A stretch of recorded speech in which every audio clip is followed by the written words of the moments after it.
Good evening, everyone. This is your evening news recap. I hope all of you guys are having a wonderful day so far. My day's been pretty all right. Today is Friday. It is May 30th.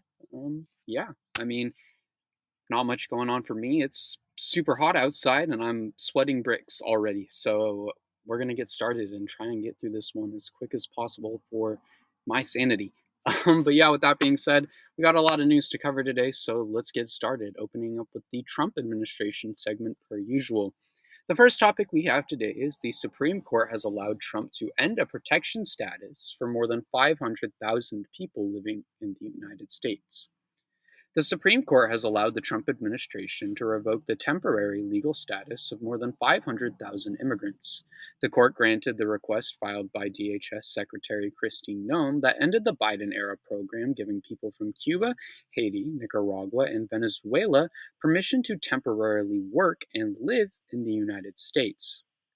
Kenji Brown Jackson, one of the two dissented liberal judges, said that he thought the court had failed to take into account the devastating consequences of allowing the government to precipitously upend the lives and livelihoods of nearly 500,000 non-citizens while their legal claims are pending. My video is frozen again. Love that. Love that. Oh, is it even going to load? This is not fun. This is becoming a daily occurrence at this point. I don't even know if it's recording. No. Now it's catching up. I wonder if this affects the YouTube video. You guys should let me know. I will definitely re-record these if this is normally happening and if it affects the video. Because I don't know. I don't watch them back. I don't like hearing my voice. But like if it pauses or freezes and it like eventually zooms up of me talking, please let me know because I will definitely fix that if that is a common issue. Anyways, moving on to my statement. I've mentioned this a couple of weeks ago after they removed protections from another group, and now they're finally getting around to this one. This will likely have many impacts on workforces across the country because 500,000 workers is a lot of people. Hopefully, these people are able to get their citizenship back or get their citizenship or get away from ICE, but we'll see. Moving on, Trump might pardon Diddy.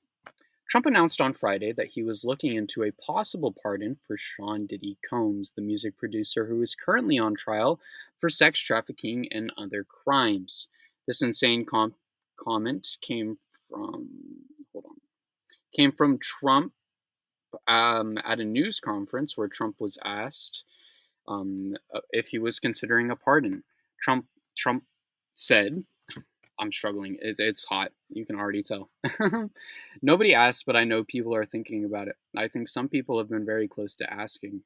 Combs was arrested in September for a list of crimes, and if convicted, he will likely face life in prison. This was not on my bingo card this year. If Diddy is pardoned, there should be an investigation into Trump because I know he's been to at least one Diddy party. He's all over the Epstein flight logs, and I guarantee you that's why they refused to release those flight logs. In my opinion, at least, Diddy should be rotting under the prison, not even in a cell.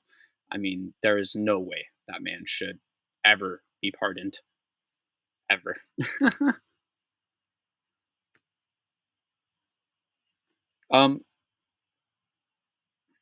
Now it's catching up. I don't know what's going on. It's delayed on my end, too. Whatever. Reports confirm that Musk was on ecstasy and ketamine while working with Trump. According to a report from the New York Times, Elon Musk engaged in extensive consumption while serving as Trump's advisor. He took ketamine so frequently that he had bladder problems, traveling with a daily supply of 20 pills.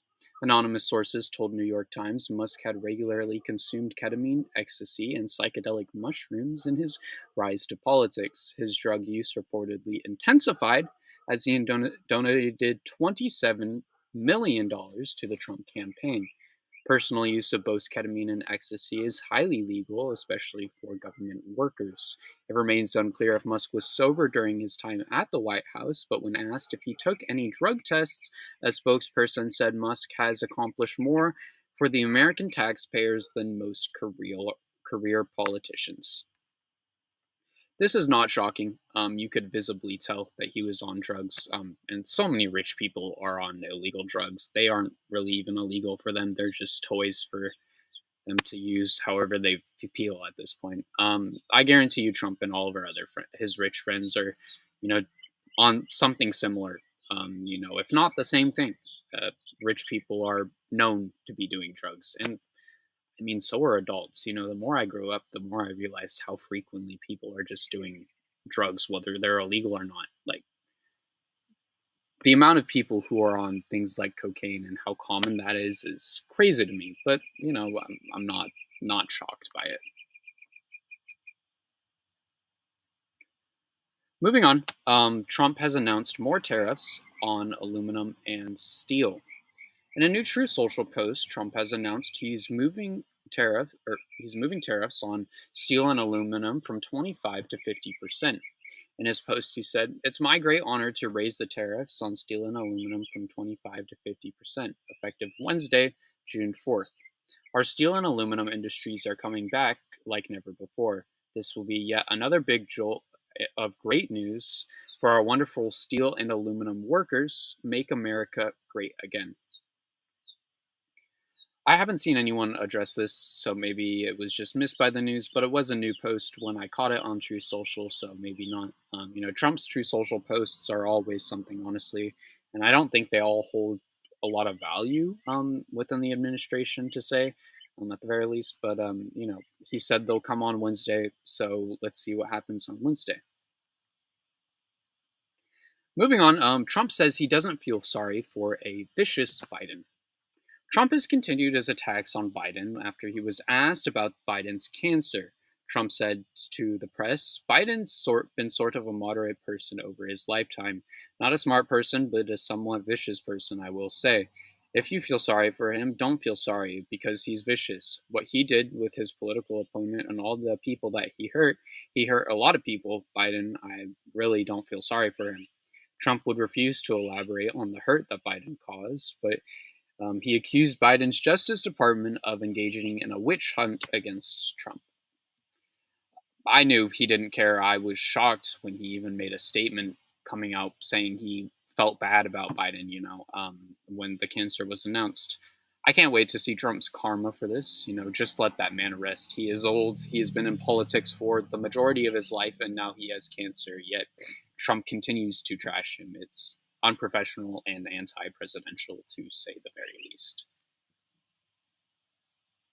Moving on into the other news segment today, we have a few topics to cover. The first topic being a Republican senator says we are all going to die in response to Medicaid cuts.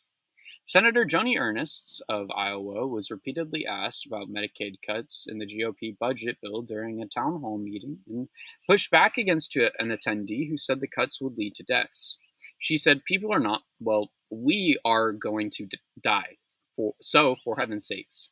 Ernest said people should be taken off, those who shouldn't be there in the first place, saying they are not currently eligible by the original definition of Medicaid, and they will be moved off those Medicaid rolls, again still allowing those who are truly eligible for Medicaid to remain on those rolls.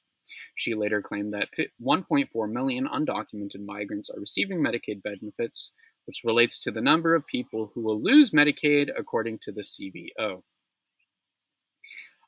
What a statement, truly. To say it doesn't matter because we're all going to die is crazy. These programs are essential and important to people. They should not be cut. Doing so is a direct robbery of the Americans who pay into the system. Let's be real here. American citizens who will lose Medicaid, and saying anything different is wrong. It is not just going to be immigrants. If there are immigrants on Medicaid, it is going to be Americans as well. Anyone with a single brain cell can notice that it is literally in the bill. Not to mention all the other horrible things in that bill. It cannot pass. Please call your senators and let them know to vote against it. Moving on, ICE agents have begun zip tying kids. At least 3 children were taken into custody and restrained with zip ties at the San Antonio Immigration Court on Thursday. The incident, captured on video by an immigration attorney, was shared with attendees at an immigration law conference. 2 boys and 1 girl, ages 9 to 12, were being detained and zip-tied along with adults after being dismissed by an immigration judge, according to the Carolina Rivera, an immigration attorney. She said, "Not only is the detention worrisome, but now we are at an extra level of worrisome of why children are being zip-tied and traumatized by this."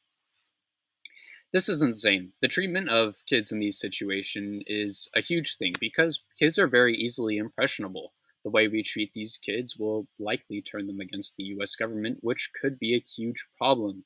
It may not be all of them, but it will create weapons of hate, for lack of a better term. I believe South Park has an episode similar to this where they touch on that topic, and it's a great way to explain it. I mean, how we treat people is a problem, and you need to treat people how you want to be treated. If you treat people poorly, you're going to make enemies. ICE needs to be ended. It's a problem. I've said that time and time again. With that being said, that's all the news we have today. It's hot, so I'm going to end it here. If you're on YouTube, check out all the other stuff. Drop a subscribe, drop a like, drop a comment down below. We're on our way to 500 subscribers, so I'd really appreciate it if you dropped a subscribe. If you're on Substack, please consider pledging your support. All funds go to me. They help me pay for the things that I need to pay for. I'm going into college, so I'll need to pay for clothes, food, all those kinds of things. But if not, you can always subscribe for free. I truly appreciate all forms of support on this content. Wouldn't be doing this if it wasn't for you guys. Please also check out my Blue Sky. It's where I post out the notifications for these videos coming out and, all of the other little random bits and information. But with that being said, thank you all so much for watching, and I will see you all in tomorrow's episode. Later.